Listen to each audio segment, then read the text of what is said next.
Good morning, good afternoon, and good evening, YouTubers. This is Jerry Diamond with How to Get Out of Babylon. And I'm out here at a new site for the Airstream trailer that I've been living in temporarily.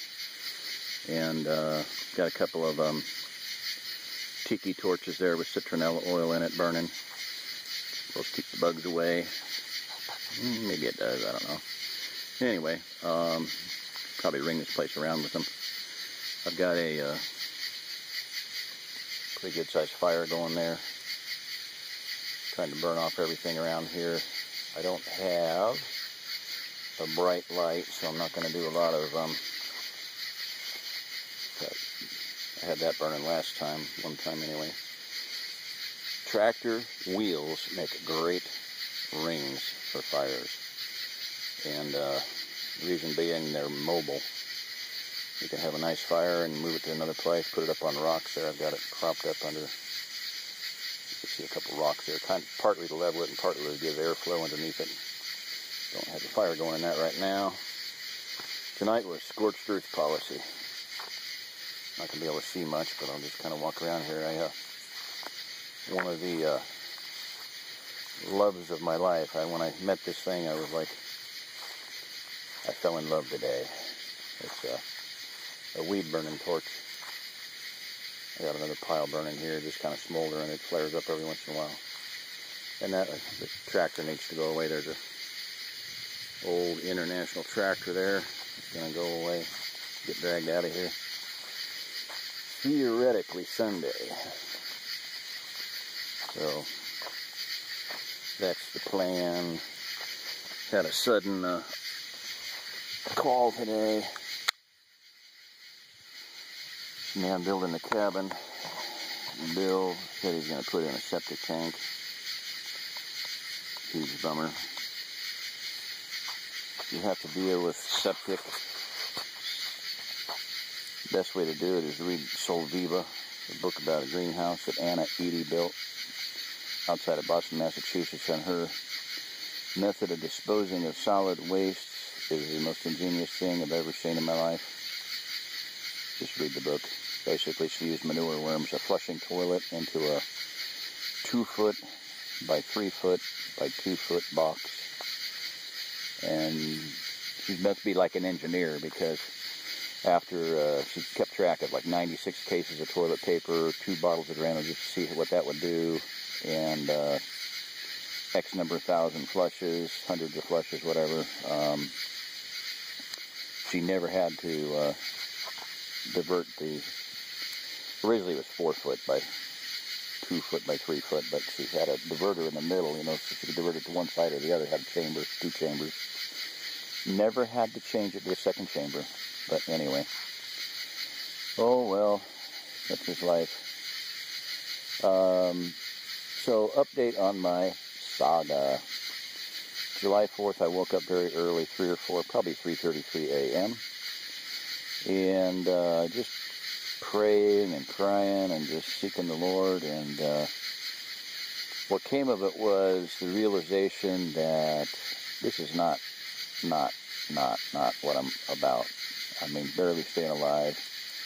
It's like every week there's something that just brings me close to the brink of death. And last week I was cleaning up here and I ripped a muscle in my shoulder blade, my right shoulder, really bad. Spent about 3 days at a friend's house recuperating, completely off grid, awesome place. Had a massage chair, but anyway.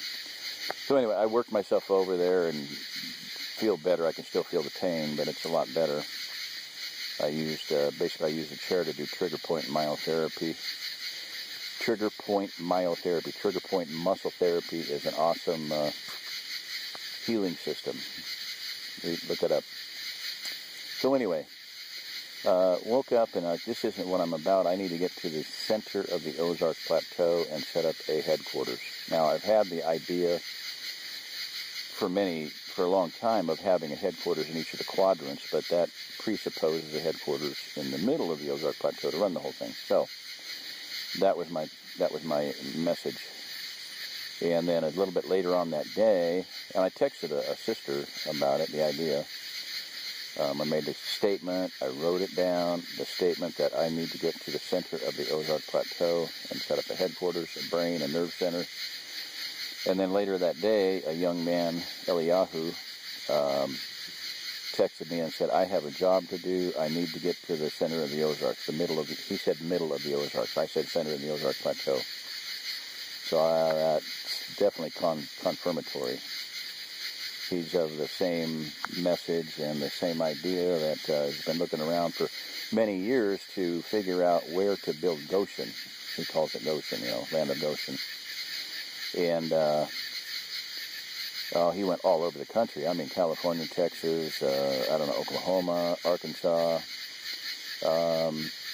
looking around, trying to find that place. And then he found my writings and found my YouTube channel, and he said, I'm on board. So, but he said it's been 3 long years, and it's just been hard, it's been lonely, and I said, try 15, try 25, try since 1980. You think you're feeling lonely?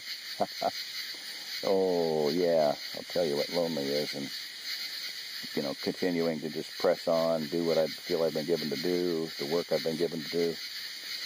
So, that was the message, July 4th.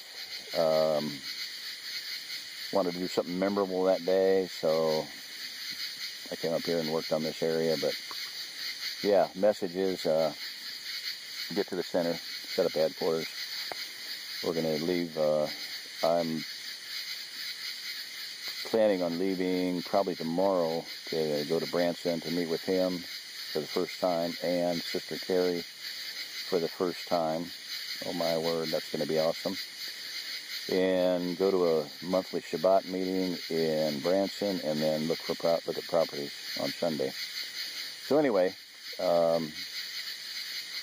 that's the plan for the weekend.